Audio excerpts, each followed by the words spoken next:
Hello class, welcome to today's lesson. My name is Peter Emisa. Our topic for today is excretory system.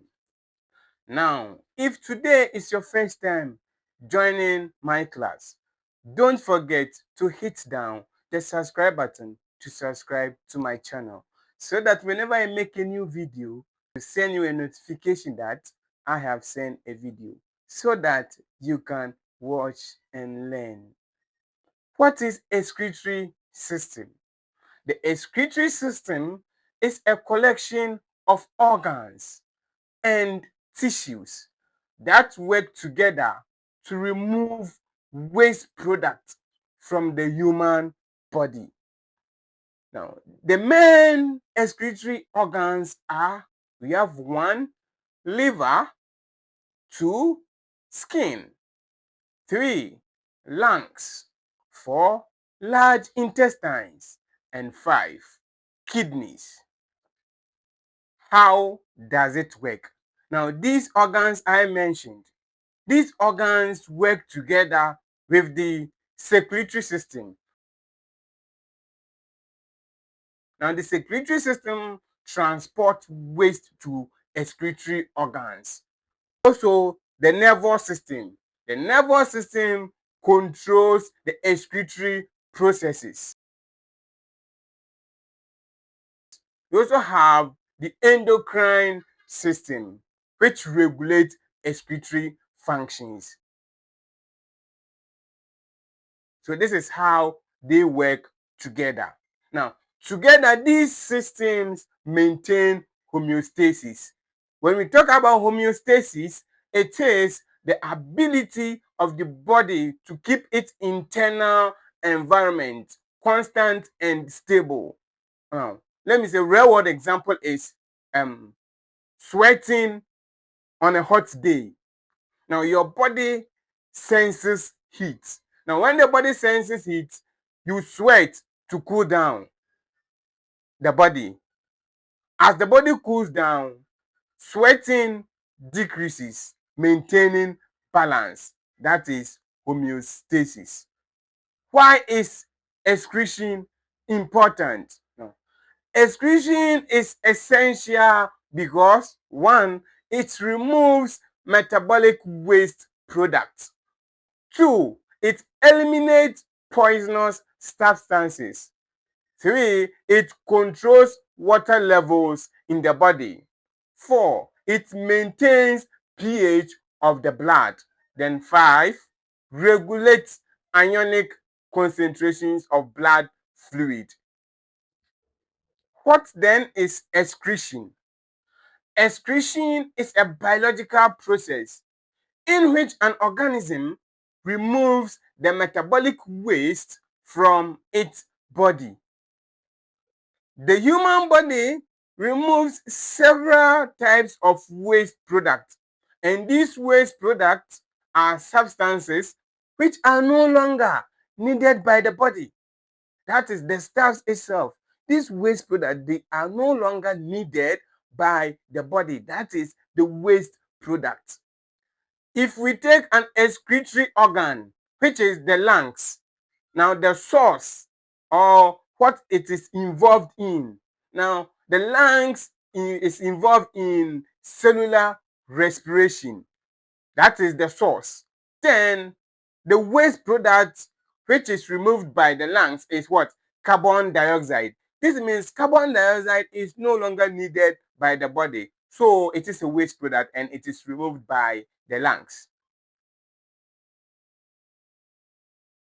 The next excretory organ is the kidney, and the source is protein metabolism. The kidneys are involved in protein metabolism, and its waste product is urea. The liver and the kidneys is also involved in protein metabolism, and its waste product is ammonia.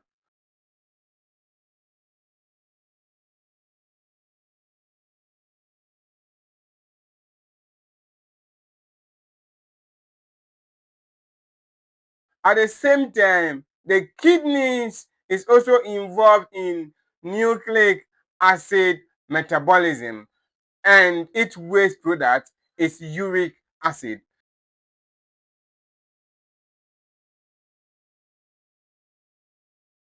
At the same time, the liver and the large intestine is involved in hemoglobin breakdown, and the waste product is bilirubin.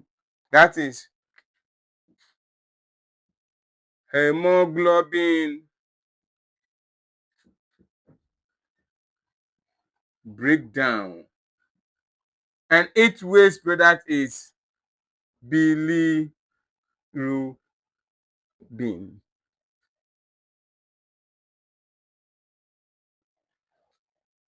Excretory organs and their functions. When we talk about excretory product, the excretory product refers to the waste removed by the excretory organs. So when you talk about the excretory product, it is the removal. Are you getting it? The removal of this waste product by the excretory organs. So excretory product refers to the waste removed by the excretory organs. So we have excretory organs and the excretory product.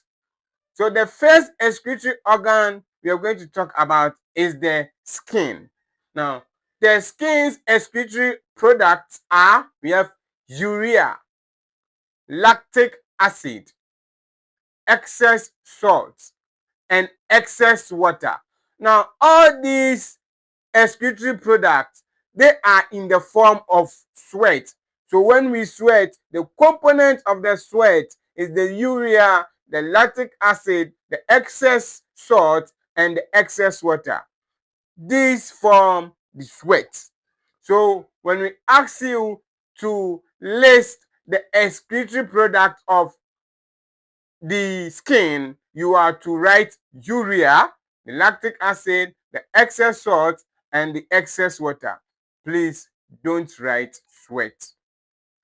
The next excretory organ is kidney. Now the kidney excretes the excess salt. We have excess water and nitrogenous waste. Now, this excess salt, the excess water, and the nitrogenous waste are in the form of urine. So when we urinate, the components of the urine are excess salt, excess water, and nitrogenous waste. The next excretory organ is the lungs. The lungs excrete carbon dioxide, excess water, which is in the form of water vapor. That is the lungs. So we release carbon dioxide. The next excretory organ is the liver. Now, the liver excretes the bile pigment and the nitrogenous waste. That is ammonia. We have the uric acid and urea. Ammonia, uric acid, and urea. The last excretory organ is the large intestines. The large intestine, we said, the large intestine's excretory product is the bilirubin. That's the bilirubin. Okay. Okay, so let's talk about summary of each organ's role. Let's take the first one, which is the skin. Now, the skin excretes urea, lactic acid, salt, and water. And the method is sweat. Now, the method you're talking about here is how the waste is removed from the body, or the physical form or medium through which the waste exits the body. So this method is the sweat. And the function of the skin is temperature regulation and waste removal.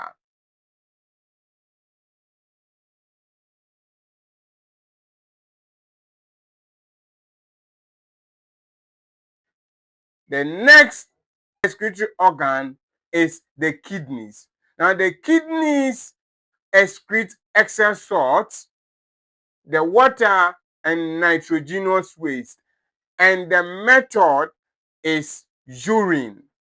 The function of the kidneys is filtration and regulation of body fluids.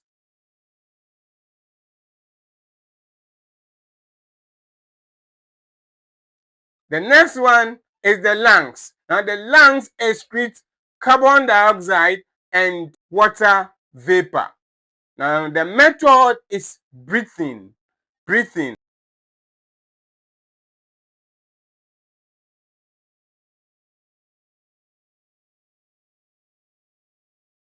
We breathe in oxygen, we release carbon dioxide.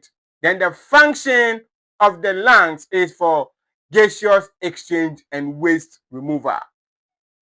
The fourth one is the liver. Now, the liver excretes bile pigment and nitrogenous waste, and the method is bile and blood. There is bile and blood. At the same time, the function of the liver is detoxification and metabolism. Detoxification and metabolism.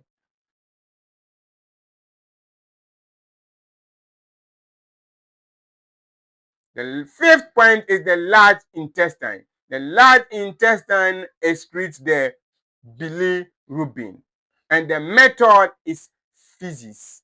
The method is feces. Then the function of the large intestine is absorption and waste elimination. Absorption and waste elimination.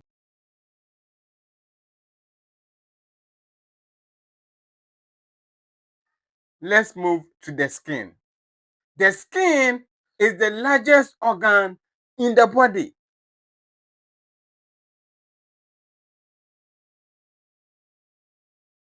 And also the most extensively distributed layer of tissues that protect the underlying muscles and organs. The skin provides a protective covering throughout our body and acts as the body's initial barrier against external harmful substances or foreign particles. Let's take for instance, this is my skin. This is my skin. Now, if any foreign substances want to enter my body, now the skin will have to what? Prevent all those substances from passing or getting into my body. Now, the skin is made up of three main layers. We have the outer layer, the middle layer, and the inner layer. Now, the outer layer is also called epidermis.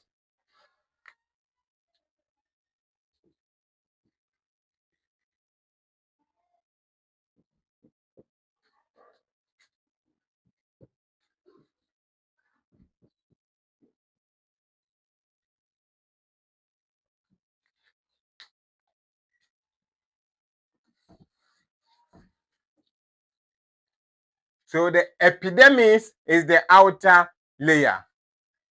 We have two, dermis, which is middle layer. So the middle layer is called dermis. And the third one is the hypodermis,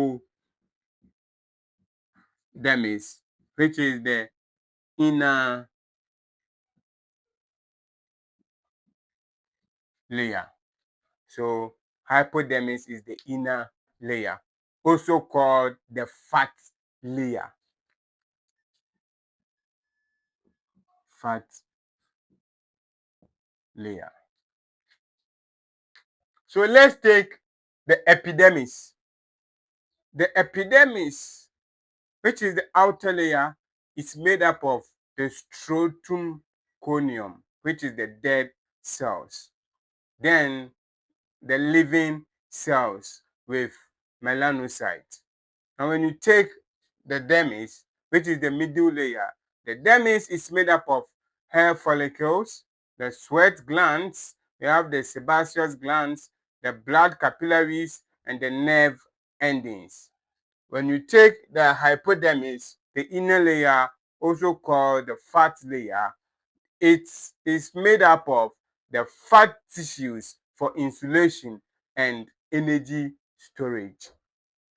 Now let's take the part of these epidermis, dermis, and the hypodermis and their functions. So the first one we will take is the epidermis. Function of the epidermis. 1. It creates a waterproof barrier that prevents excessive water loss from the body. 2. It acts as a physical barrier that protects the body from bacteria, viruses, fungi, and other pathogens, that is the disease-causing organisms. Let's take the dermis, which is the middle layer. Now, the dermis or the middle layer provides strength and elasticity to the skin. Let's take the hypodermis, which is the inner layer or the fat layer. Now, the hypodermis helps to insulate the body, that is conserving heat and maintaining a stable internal temperature. Okay. Now, we have to take the part of the epidermis, the dermis, and the hypodermis also, then we state their functions. So, the first one we will take is the hair follicle. The hair follicle is responsible for the production and growth of the hair. An erector pili muscle, that is erector pili muscle. An erector pili muscle is attached to each hair follicle. This helps in the erection of hair when we experience cold or strong emotions. Now, the erector pili muscle is attached to each hair follicle. So let's take, for instance, there is cold or fear. Now you will see that your hair has stand up. That is the erector pili muscle. Now the next gland we will talk is the sweat gland. The sweat gland. Now the sweat gland releases sweat to cool down the body under hot environmental conditions. And the sweat glands are found all over the skin and release sweat through specialized ducts. They help the body to excrete salts and minerals such as urea. The next is sebaceous gland. The sebaceous gland produces and secretes sebum. That is an oily substances that lubricate the skin. Sometimes you feel like your skin is oily. That is the functions of the sebaceous gland. So the sebaceous gland, it lubricates the skin and hair, preventing them from becoming dry. Okay, so the next one is capillaries. Now these capillaries, they carry nutrients and oxygen to skin cells and help regulate body temperature. We also have the nerve. Now the nerve acts as sensory receptors for touch, pain, temperature, and pressure. So let's take, for instance, someone pinches you. When that person pinches you, now you will see that you feel the pain. Now this is because your skin has receptors, and these receptors, they are able to send electrical impulses to the brain that someone has pinched you. Then you are able to feel that pain. That is the functions of the nerves. Then we also have the stratum corneum. The stratum corneum. Now, this stratum corneum, one, they provide a tough protective layer that shields the underlying tissues from mechanical injury, chemical exposure, and pathogens. 2, forms a water resistance barrier that prevents excessive water loss from excessive water loss from the bodies and protect against the entry of water. We also have melanocytes. Now, this melanocyte, they produces the melanin, that is the skin pigment, that protects against UV radiation. That is, this melanin, they're responsible for the skin color. And they protect against what? Ultraviolet radiations.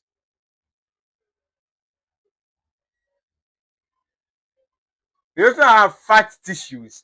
Now, these fat tissues, they act like a soft cushion, insulating our bodies and storing energy. So they store energy so that we can use that energy to perform our work.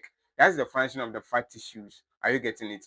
Then we will talk about the functions of the human skin.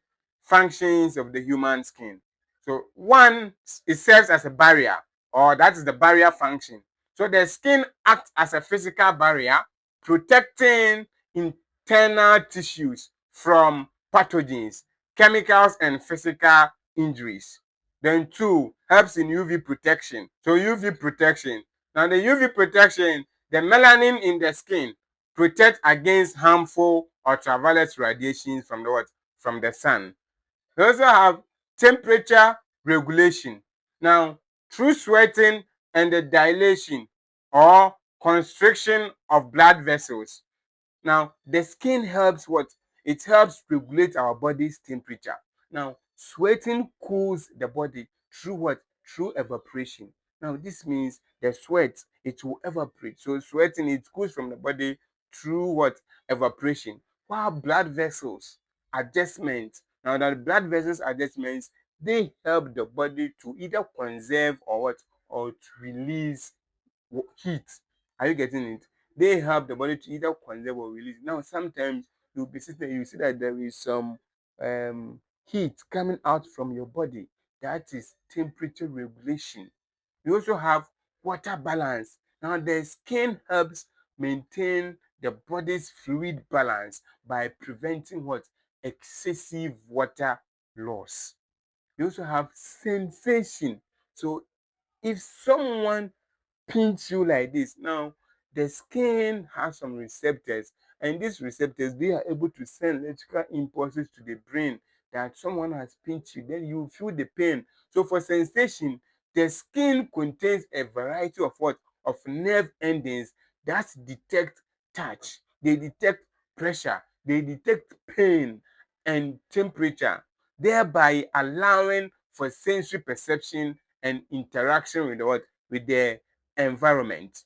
We also have excretion. So the skin helps in excretion, or they help in excreting waste product.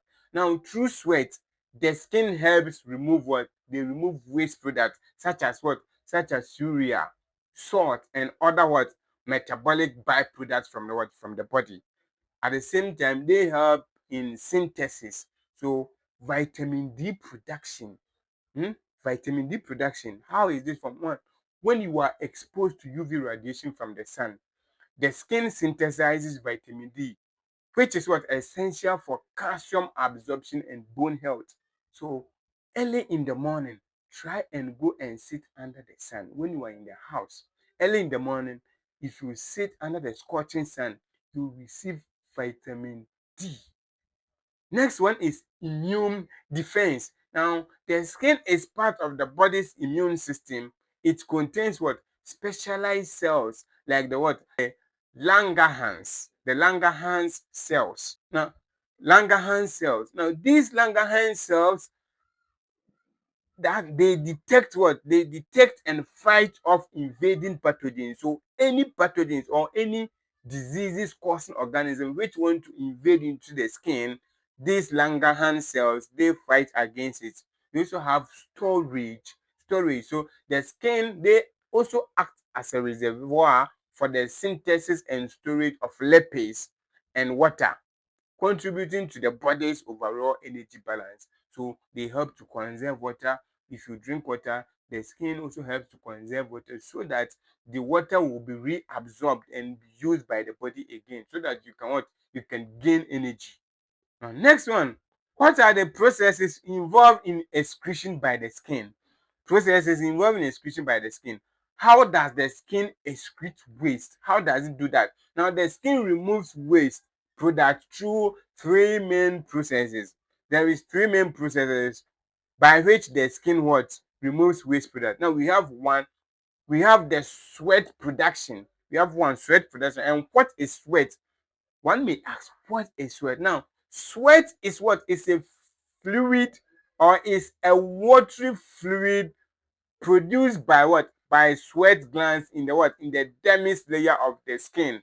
So this is the dermis layer. That is what? The middle layer. So the sweat is a watery fluid produced by what? By sweat glands in the dermis layer of the skin. Now it contains what? The electrolyte. It contains the electrolyte. It contains salts. It contains waste products. The waste products, they are the urea and uric acid. Then they contain water. Water. We also have types of these sweat glands. We have the eccrine glands, or the eccrine glands. That's the eccrine, ECCRINE. The eccrine glands. And these, what are the functions of these eccrine glands? Now, the eccrine gland produces watery sweat for temperature regulation. And the location of these eccrine glands, it is distributed throughout the body. It is distributed throughout the body. We also have another gland, which is the apocrine glands. The apocrine glands, they produces thicker sweat with stronger odor, or with strong odor. Now, sometimes when others sweat, you will see that there is odor. You can feel that this person is what? Is smelling. That is the function of the apocrine glands. And these apocrine glands, they are found in the what? In the armpits, the groin, and other areas. We have armpit and groin, and what? And other areas. Now, the second process is diffusion and filtration. Diffusion and filtration. So for diffusion, waste products like urea, uric acid, and ammonia diffuses from the blood vessels. Now, when they diffuse from the blood vessel surroundings, the sweat glands, now this occurs in small amount compared to the kidneys. So that's why they are in small amount. The waste products like this urea, this uric acid, and ammonia, they diffuses from the what? From, they are being removed, or they are diffused from the what? From the blood vessels surroundings the sweat glands into the what? Into the sweat. Then there is filtration. Now, for filtration, these sweat glands, they filter out excess electrolytes. They filter out excess electrolytes and what? And salt from the what? From the blood. Are you getting it? Now, when they are able to filter out these excess electrolytes and salt from the blood, now this maintains the body's fluid balance. Are you getting it? This maintains the body's fluid balance. And the third one is evaporation. Evaporation. Now, what happens? As sweat reaches the skin surface, when this sweat gets to the skin surface, it evaporates into the what? Into the surrounding air. Now, this process what? Removes heat from the body. So when the sweat are on the skin, what happens? You will see that it has dried up. No, because it has dried up, it means it has evaporated from the body. It has evaporated. Now, some will evaporate, some will also be on the surface of the skin. So when the sun is hot, you will see that the evaporation will be very faster. At the same time, you will see there is heat. There is heat coming out from your what? From your body. That is what? Evaporation. So as sweat reaches the what? Reaches the skin surface, it evaporates into the what? Into the surrounding air. Now this process removes what? Heat from the what? From the body. Now, why is this important? Why is this important? Now, this helps to regulate your body's temperature, especially during what? Exercise or hot weather. Are you getting it? So let's take for instance, you are doing exercises. You're doing exercises, or when the sun is scorching, you will see that your body will help regulate your body's what? your body's temperature, especially during exercise or hot weather. Now, this prevents the body from what? Overheating. There is homeostasis. Are you getting it? There is homeostasis. As I said earlier, there is homeostasis. How the body is able to maintain the ability of the body to maintain balance. So let's take the summary diagram or skin excretion process. Now we are saying that the blood vessels, now these blood vessels, dilution and filtration. At the same time, these sweat glands in the dermis produces what? The sweat production. There is sweat production